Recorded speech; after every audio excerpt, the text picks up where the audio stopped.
I feel कि आप हमेशा एक बहुत स्मार्ट एक्टर थे, पर दुनिया आपके लिए रेडी नहीं थी। रोज सुबह नए कपड़े पहन के परफ्यूम लगा के मैं सोफे पे बैठ के मैं काम मांगता था, तो मेरे लिए वो ऑफिस था। एक ज़माने में काम नहीं था। बिल्कुल भाई साहब, मैं सत्या जैसी कल्ट ब्लॉकबस्टर फिल्म करने के बाद घर पे बैठा रहा हूँ, मेरे पास काम नहीं था कई महीनों तक। बहुत सारे अलग अलग स्टेट से मुझे टीममेट्स मिले, पर बिहार के टीममेट्स में खासियत होती है, लॉयल्टी ज़्यादा होती है, भाईचारा ज़्यादा होता है। क्यों होता है आपने सोचा ही इस बात? क्योंकि छोटी जगह से हैं। अगर वो समझदार नहीं बनेगा तो वो लुट जाएगा, वो बर्बाद हो जाएगा, उसको खाली हाथ अपने गांव वापस जाना पड़ेगा, और खाली हाथ बिहार का आदमी वापस नहीं जाना चाहता। वाह, आजकल लोनलीनेस बढ़ चुका है, लोगों के दिलों में अकेलापन बढ़ चुका है। उस अकेलेपन को पूरा करने के लिए लोग पॉडकास्ट सुनने लगे। You are the reason for your loneliness. दोस्ती के मायने बदल चुके हैं, दोस्तियां खत्म हो चुकी हैं। आपस में बैठ के ब्रो ब्रो करते हो, लेकिन आपका सच में कोई यार है नहीं। अगर आप एक्टिंग के विवियन रिचर्ड्स हो तो गावस्कर कौन है? गावस्कर मैं इरफान को मानता हूँ। मुझे खुद बहुत ज़्यादा क्रिटिसिज्म मिलता है क्योंकि मैं मेहनत के बारे में ज़्यादा बात करता हूँ, पर मैं मानता हूँ कि ग्रोथ आपको बैलेंस के साथ मिलेगी नहीं, थोड़ा सा अनबैलेंस रहना पड़ता है ग्रोथ के लिए। 30 साल तक ये सोचो ही नहीं कि आप कितने घंटे सोए, कितने घंटे नहीं सोए। 30 साल की उम्र तक अगर आपने अपने आप को आग में झोंक दिया ना, फिर जिंदगी जो है आपको संभाल लेगी उसके बाद। दोस्तों, ये वाला पॉडकास्ट यूपी बिहार के लिए, प्लीज इस वाले पॉडकास्ट को शेयर कीजिए अपने व्हाट्सएप ग्रुप्स में, और देखने जाइए मनोज सर की नई film Bhaiyaji, releasing in theatres on 24 May. 24 मई को फिल्म रिलीज हो रही है, पर फिल्म देखने से पहले, या अगर आपने फिल्म देख लिया तो फिल्म देखने के बाद, अब देखिए एक बहुत ज्यादा crazy TRS episode Manoj Bajpayee sir के साथ।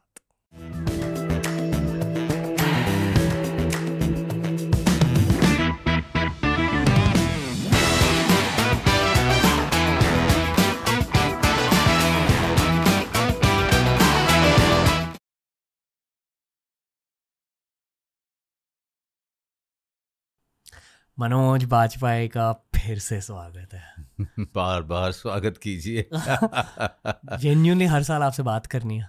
हाँ, 1 साल हो चुका है सर जी। कुछ याद है पिछली कॉन्वर्सेशन के बारे में? बहुत सारी बातें हुई थी, अध्यात्म पे ज़्यादा हुई थी, जीवन मृत्यु पे बात हुई थी। सही कह रहा हूँ मैं? हाँ जी। हाँ। 1 साल में आपकी ज़िंदगी में क्या हुआ है?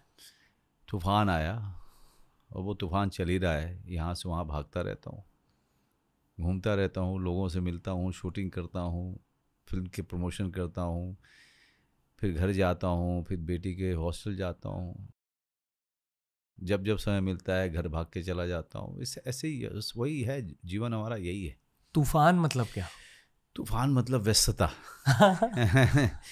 वो दिन ब दिन बढ़ती ही जा रही है, और अच्छी शिकायत है। हाँ, अच्छी शिकायत है। बिजी हो ज़्यादा? बहुत ज़्यादा, मतलब इतना बिजी भी रहना नहीं चाहता हूँ मैं। सेम। हाँ, इतना बिजी भी नहीं रहना चाहता हूँ। थोड़ा सा मैं दूसरे तरह का आदमी हूँ। मैं थोड़ा नुक्कड़ पे बैठ करके चाय पीने वाला और आते जाते लोगों को देखने वाला इस टाइप का आदमी हूँ मैं। सब्ज़ी खरीदने जाने वाला, ग्रोसरी खरीदने जाने वाला, कुछ इस तरह का व्यक्ति हूँ मैं। जब मुझे वो नहीं मिलता है तो थोड़ी परेशानी होती है। एक आर्टिस्ट की एक नीड होती है। हाँ, मतलब जब तक अंदर डालोगे नहीं तो आप निकालोगे क्या। लेकिन फिर भी जहाँ जहाँ मैं शूटिंग करता हूँ वहाँ पे ये मैनेज कर लेता हूँ मैं। हाँ जी। हाँ, क्योंकि काम को अब मैं सिर्फ काम के नज़रिए से नहीं देखता, उसको अनुभव के नज़रिए से देखता हूँ। तो जो अनुभव आसपास में जाते आते हुए गाड़ी कहीं पे दूसरी जगह मोड़ लेते हैं आधे घंटे के लिए, फिर कहीं समोसे की दुकान लखनऊ से 1.5 घंटे दूर, वहाँ पे बैठ जाते हैं, चाय पीते हैं, समोसे खाते हैं, लोगों को देखते हैं, है ना। वहाँ पर लोग देखने देते हैं आपको? नहीं, जब बहुत ही छोटी जगह रुकते हैं आप तो लोग आके बैठ जाते हैं आपके पास में। पहचानते नहीं? पहचानते हैं, इसीलिए आके बैठ जाते हैं और बातें अच्छा। करते हैं वो लोग। वहाँ पे पागलपन की तरह से आपके ऊपर गिरते नहीं हैं, लेकिन बैठ के बातें करते हैं वो लोग, आप उनसे बातें करते हो तो पहले जो दूर से आपको देख रहे होते हैं फिर आकर के आपके पास बैठ जाते हैं, है ना। आप क्या पूछते हो उनसे? नहीं, क्या हाल है, चाय पियोगे, बातचीत वहाँ से शुरू हो जाती है। हाँ, आप ज़रूरी ये है कि आप उनको ये मत दिखाइए कि आप उनसे अलग हैं, आप उनको ये बोलिए कि आप उनके जैसे हैं, क्षेत्र अलग है, काम अलग है, लेकिन हैं आप उनके जैसे। तो ये बातचीत का सिलसिला वहाँ से शुरू हो जाता है। ये आपका रिसर्च भी होता है एज एन एक्टर? मैं जानबूझ करके रिसर्च नहीं करता हूँ। बहुत साल तक जब हम थिएटर करते थे तो हम जानबूझ के करते थे, ऑब्जर्व करते थे। खुद का पॉडकास्ट स्टार्ट करना है, पहले ये सीखो कि पॉडकास्ट स्टार्ट कैसे करते हैं। एक पॉडकास्ट के थ्रू आपको अपने सोशल मीडिया के लिए 20 short form videos, reels, shorts मिल सकते हैं। पर आपको आज क्या सीखना है कि पॉडकास्टिंग की शुरुआत कैसे करें। आपका भाई आपके लिए लेके आए एक course, definitely check out bear by Skill House's podcasting 101 course. लेकिन लगातार प्रैक्टिस करते करते वो आपकी पर्सनालिटी का हिस्सा हो जाता है। क्या? ऑब्जर्वेशन आपकी पर्सनालिटी का हिस्सा हो जाता है। अब मैं गाहे बेगाहे जो है, अब ये साहब जो वहाँ बैठे हुए हैं वो मेरे दिमाग में छप रहे हैं क्योंकि वो व्यक्तिगत आपके व्यक्तित्व का हिस्सा हो जाता है। जैसे तुम सर हिला रहे हो, ये व्यक्तित्व का हिस्सा हो जाता है। मतलब मैं जानबूझ करके नहीं कर रहा हूँ, वो अपने आप चीज़ें रजिस्टर होती जाती हैं। तो ज़रूरी ये है कि आप इतनी बार उसको करो, इतनी बार करो कि फिर आपको अलग से एफर्ट डालने की ज़रूरत नहीं पड़ती है, वो अपने आप चीज़ें हो रही होती हैं आपके अंदर में। तो जो हमने इस पॉडकास्ट की शुरुआत में कहा कि इस साल एफर्ट बहुत ज़्यादा हो रहा है, भागम भागी है। अब जैसे मैं अभी फैमिली मैन की शूटिंग कर रहा हूँ, बड़ा मज़ा आ रहा है। 3 साल के बाद शूटिंग पे गए, बहुत मज़ा आ रहा है। लेकिन तकलीफ़ एक बार इसलिए हो रही है क्योंकि श्रीकांत तिवारी को 3 साल के बाद, 4 साल के बाद ढूंढना पड़ रहा है। तो वो एक अच्छी तकलीफ़ है, उसमें थोड़ा सा मन लगता है। वही काम करता हूँ मैं और बहुत मन लगता है मेरा। मुझे प्रक्रिया में बड़ा मज़ा आता है, कैरेक्टर ढूंढने में, कैरेक्टर बनाने में मुझे बहुत मज़ा आता है। जब वो रिलीज़ होने पे होता है तब मैं तब तक कट चुका होता हूँ, डिटैच हो चुका होता हूँ मैं, बिल्कुल कंप्लीटली उसके सफलता से, उसके असफलता से मैं डिटैच हो चुका होता हूँ। लेकिन उसमें मज़ा आ रहा है। अभी भैया जी का प्रमोशन शुरू होने वाला है, तो मुझे I am looking forward to it कि यार नए नए लोग मिलेंगे। मैं लखनऊ जाऊँगा, मैं पटना जाऊँगा, मैं वो ये खाऊँगा, मैं उस जगह जाऊँगा, है ना। मैं वहाँ के सुबह सुबह ना वहाँ पे चाय के टपरी पे वो वाली चाय पीनी है मुझे। तो सुबह सुबह आप जॉगिंग करते हुए निकले और आपका जब 4 किलोमीटर 5 किलोमीटर आपने जॉग कर लिया तो जाके चाय के टपरी पे बैठ गए। तो सुबह सुबह का समय होता है, ज़्यादा ट्रैफिक भी नहीं होता, लोगों का आना जाना भी नहीं होता, और चाय वाला चाय देता है आपको। फिर आप उससे बातें करते हो, फिर भैया जी के बारे में बात करोगे, फिर वो उतनी उत्सुकता बताएगा। तो ये जो आम जीवन है ना, बड़ा सुंदर है यार, बहुत सुंदर है। जब आप अपने काम का बोझ नहीं रखो अपने दिमाग पे ना, जीवन है बड़ा सुंदर, है ना। शायद ये एक स्किल होती है, मतलब जो आपको उम्र के साथ एक गिफ्ट की तरह मिल जाती है। एक्चुअली मेरे साथ में हमेशा से है, पहले से थी। हाँ, मैंने बड़ा एंजॉय किया है शूटिंग, बहुत बाहर में शूटिंग करना, तो इतना एंजॉय किया है मैंने बहुत एंजॉय किया। मैंने बहुत दोस्त बनाए मेरे, और वो सारे जो दोस्त बनाए आज तक फ़ोन पे जो है, कभी कभी मैसेज पे बातचीत होती रहती है, कभी फ़ोन आ जाता है उनका। एक मम्मू जी महाराज हैं, मैंने उनसे दोस्ती की थी। वो ज्योतिष विज्ञान का बड़ा समझ है उनको, लाल किताब वगैरह की। तो मैंने उनसे दोस्ती की थी। मैंने उदयपुर के रहने वाले, ये बीकानेर के रहने वाले, तो उस समय जान पहचान हुई। मम्मू महाराज से आज तक संपर्क है मेरा। तो मेरा मानना ये है कि मैं लोगों से ऐसे ही मिलता हूँ जैसे वो मुझसे अलग नहीं है।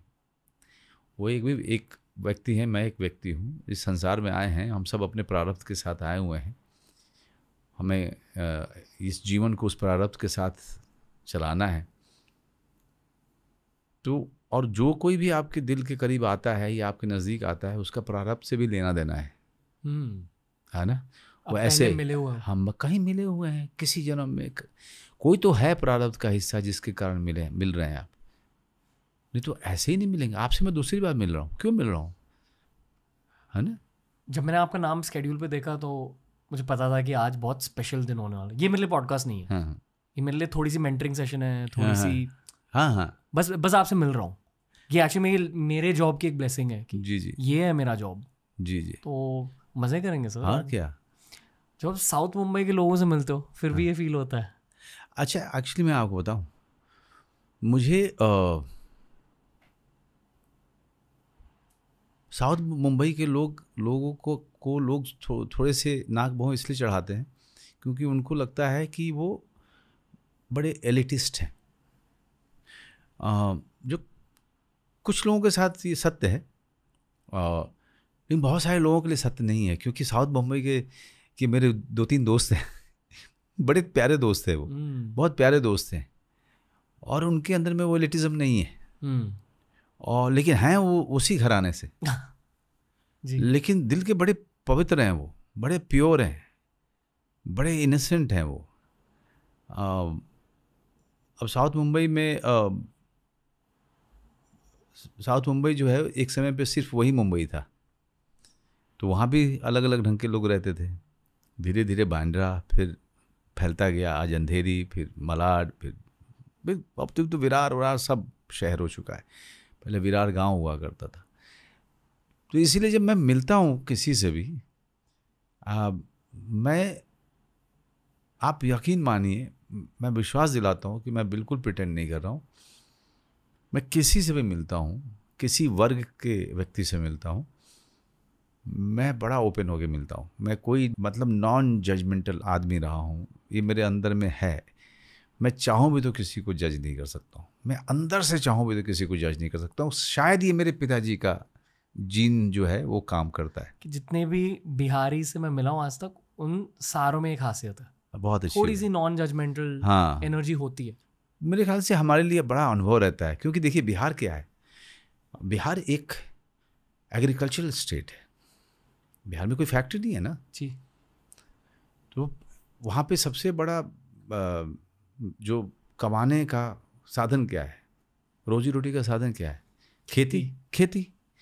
तो ज़्यादातर गांव हैं, ज़्यादातर मेरे जैसे किसान परिवार के बच्चे हैं जो बाद में पटना आ जाते हैं, कोई बिजनेस करते हैं, या फिर वो यूपीएससी या गवर्नमेंट जॉब में जाते हैं, या फिर वो दिल्ली आ जाते हैं, किसी रेडियो में काम करते हैं, किसी टीवी में काम करते हैं, या मेरे जैसे लोग कुछ फिल्मों में आ जाते हैं। और बहुत सारे लोग बेंगलोर कॉरपोरेट किसी ऑफिस में काम करते हैं, दिल्ली के, पुणे के। लेकिन सबका ओरिजिन जो है खेत है, सबका ओरिजिन खेत है। तो हर व्यक्ति जो बिहार से आ रहा है, हर बच्चा जो बिहार से आ रहा है, उसके लिए सब कुछ नया है। उसके लिए रणबीर भी नया है, जिस तरह से उसने कपड़े पहने हैं वो भी नया है उसके लिए, जैसे बाल किया है उसने, सब कुछ नया है। तो वो हर चीज़ को देख रहा है, वो सीख रहा है, समझ रहा है, वो एडजस्ट करने में लगा हुआ है कि भाई मुझे इस तरह से बोलना है, इस तरह से बात करनी है, इस तरह से मुझे इस चीज़ों को समझना है। और मेरे साथ वो अभी तक हो रहा है। मेरी एक थियरी है, मैं मानता हूँ कि जो भी आपकी सबसे बड़ी पैशन होती है, जो भी आपका सबसे बड़ा इंटरेस्ट होता है, वो आपकी लाइफ का या आपके नज़रिए का एक फ़िल्टर बन जाता है। फॉर एग्जाम्पल, अगर आप बहुत क्रिकेट देखते हो ना, आप लाइफ को क्रिकेट की तरह देखने लगते हो थोड़ा बहुत, या अच्छा मैं बैटिंग कर रहा हूँ अभी, वो मेरा पार्टनर है। मैं क्रिकेट बहुत ज़्यादा देखता हूँ और फुटबॉल जब बहुत ज़्यादा देखता हूँ, और इन दोनों की वजह से ना मैं मेरी खुद की लाइफ को एक स्पोर्ट की तरह देखता हूँ। बहुत सारे अलग अलग स्टेट से मुझे टीममेट्स मिले, पर बिहार के टीममेट्स में खासियत होती है, लॉयल्टी ज़्यादा होती है, भाईचारा ज़्यादा होता है। क्यों होता है, आपने सोचा है इस बात? क्योंकि छोटी जगह से हैं, वो एक छोटे गांव से हैं, छोटे शहर से हैं। वो ऐसे छोटे गांव, छोटे शहर जिनका एक आधुनिक समाज से कोई लेना देना नहीं है। तो वहाँ पर अगर रणबीर मेरा दोस्त है तो मैं उसके लिए कुछ भी कर जाऊँगा, क्योंकि वो ज़्यादातर लोग जो हैं वो जॉइंट फैमिली से हैं। तो उनके लिए कज़न ब्रदर जो है, कज़न ब्रदर नहीं है, उसके अपने भाई जैसे भाई है, वो उनके बीच में पला बड़ा है। तो चाचा चाची जो हैं वो चाचा चाची नहीं है, या अंकल आंटी नहीं है, वो उसके अपने पिताजी माता जी हैं। आप समझ रहे हो? तो जब आप समाज जब क्लोज्ड होता है ना, तो उस तरह का माहौल में आप एक दूसरे पे डिपेंड करते हो। तो इसीलिए वहाँ पे दोस्तियाँ इस तरह की होती हैं। और वो जब रणबीर को दोस्त मानेंगे ना, तो रणबीर के बारे में एक रत्ती भी बुरा नहीं सुनना चाहेंगे, उनको अच्छा नहीं लगेगा। तो यहाँ पे बिहार बिहार के लोग, मैंने सुना है, देखा है उनको, कि अगर कोई रणबीर के बारे में कुछ बोलेगा तो देखो भाई, हम